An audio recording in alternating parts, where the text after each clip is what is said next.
బాప్తిస్మం తీసుకున్నావు, దేవుని బిడ్డవు అని చెప్పుకుంటున్నావు.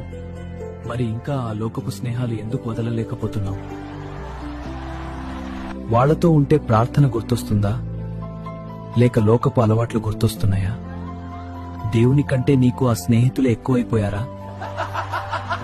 లోకపు మనుషుల మెప్పు కోసం, వాళ్ల గ్రూపులో నువ్వు ఉండటం కోసం నీ సాక్ష్యాన్ని పాడు చేసుకుంటున్నావు. వాళ్లు చేసే వెటకారపు మాటల్లో, వాళ్లు వెళ్లే పాపపు మార్గాల్లో నువ్వు కూడా భాగస్వామి అవుతున్నావు. నిన్ను పరలోకం వైపు నడిపించే స్నేహం కావాలా, లేక నరకం వైపు నెట్టేసే సావాసం కావాలా? నీ ప్రాణ స్నేహితుడు యేసు అని చెప్పి ఆయన్ని అవమానిస్తున్నావు కదా. 1 Corinthians 15లో దేవుడు కఠినంగా చెబుతున్నారు, మోసపోకుడి, దుష్ట సావాసము మంచి నడవడిని చెరుపును. నీ భక్తి ఎంత గొప్పదైనా సరే తప్పుడు స్నేహం నిన్ను ఖచ్చితంగా పడగొడుతుంది.